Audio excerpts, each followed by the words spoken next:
ચાલો આજે આપણા જિલ્લાના શાસનતંત્રમાં થોડા ઊંડા ઉતરીએ અને એની સૌથી મહત્વની કડી એટલે કે જિલ્લા પંચાયતને સમજીએ. આખરે આ એવી સંસ્થા છે જે આપણા આખા વિસ્તારના વિકાસની દિશા નક્કી કરે છે. પણ સવાલ એ છે કે આ કામ થાય છે કેવી રીતે? ચાલો જાણીએ. જુઓ, આપણે બધા ગ્રામ પંચાયત કે નગરપાલિકા વિશે તો સાંભળતા જ હોઈએ છીએ, પણ ક્યારે એવો વિચાર આવ્યો છે કે આખા જિલ્લાના લેવલ પર જે મોટા મોટા નિર્ણયો લેવાય છે, જેમ કે રસ્તા, મોટી શાળાઓ, આરોગ્ય કેન્દ્રો, એ બધું કોણ સંભાળે છે? આ સવાલનો જવાબ આપણને શાસનના સૌથી ઉપરના માળ પર લઈ જાય, અને એ જવાબ છે જિલ્લા પંચાયત.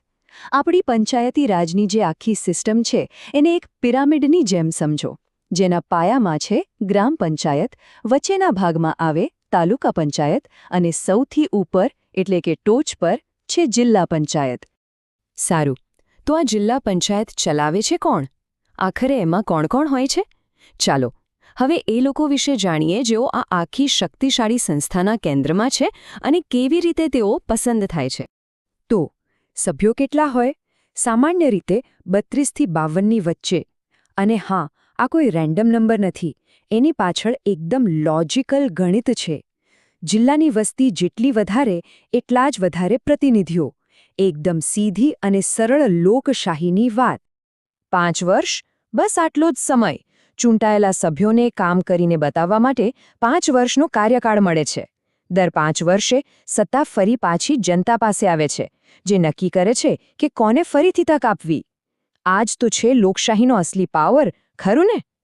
હવે આ એક ખૂબ જ મહત્વનો આંકડો છે, 50%. જી હા, જિલ્લા પંચાયતની કુલ બેઠકોમાંથી અડધો-અડધ એટલે કે 50% બેઠકો મહિલાઓ માટે અનામત રાખવામાં આવી છે.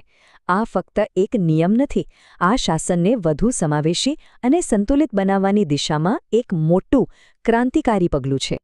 તો આ બધા ચૂંટાયેલા સભ્યો ભેગા મળીને સૌથી પહેલા પોતાનામાંથી જ એક પ્રમુખ અને એક ઉપપ્રમુખ ચૂંટે છે. પણ આખા જિલ્લાનું કામકાજ કઈ 2-4 લોકોથી તો ચાલે નહીં ને, બરાબર? એટલે જ કામની સરળતા માટે અલગ-અલગ સમિતિઓ બનાવવામાં આવે છે, જેમ કે શિક્ષણ, આરોગ્ય, બાંધકામ, જેથી દરેક મુદ્દા પર ઊંડાણપૂર્વક ધ્યાન આપી શકાય. ઓકે, નિર્ણયો તો લેવાઈ ગયા, સમિતિઓ પણ બની ગઈ, પણ આ બધું કાગળ પરથી હકીકતમાં કોણ લાવશે? બસ અહીંથી શરૂ થાય છે જિલ્લા પંચાયતના વહીવટી એન્જિન એટલે કે એના સૌથી મહત્વના અધિકારીની ભૂમિકા. એ છે જિલ્લા વિકાસ અધિકારી. આપણે સૌ એમને ડીડીઓ તરીકે ઓળખીએ છીએ. એક રીતે જોઈએ તો જો ચૂંટાયેલી પાંખ પંચાયતનું મગજ છે, તો ડીડીઓ અને એમની ટીમ એના હાથ પગ છે, જે વિચારોને જમીન પર ઉતારે છે. ડીડીઓની નિમણૂક સીધી રાજ્ય સરકાર કરે છે, અને એમનું મુખ્ય કામ શું? જિલ્લા પંચાયતે જે પણ ઠરાવો પસાર કર્યા હોય, જે પણ નિર્ણયો લીધા હોય, એનો અસરકારક રીતે અમલ કરાવવો. આમ જુઓ તો તેઓ લોકોના પ્રતિનિધિઓ અને સરકારી તંત્ર વચ્ચેની એક ખૂબ જ જરૂરી કડી છે. ચાલો, આપણે એ તો જોયું કે આ સિસ્ટમમાં કોણ કોણ છે, પણ હવે સૌથી મોટો સવાલ કે એ લોકો ખરેખર કરે છે શું? એમની સત્તા અને જવાબદારીઓ ક્યાં સુધી ફેલાયેલી છે?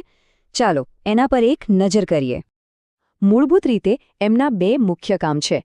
એક તો પોતાના હાથ નીચેની ગ્રામ અને તાલુકા પંચાયતો બરાબર કામ કરે છે કે નહીં, એના પર નિયંત્રણ અને દેખરેખ રાખવી. અને બીજું, જિલ્લા લેવલ પર સરકારની જેટલી પણ યોજનાઓ અને વિકાસના કામો ચાલે છે એ બધાનું સંચાલન કરવું. જરા વિચારો, શિક્ષણ, આરોગ્ય, ખેતી, સિંચાઈ, મહેસૂલ, આ બધાનું સંચાલન કોના હાથમાં છે? જી હા, આ બધા જ મહત્વના વિષયોનું સુકાન જિલ્લા પંચાયત પાસે હોય છે.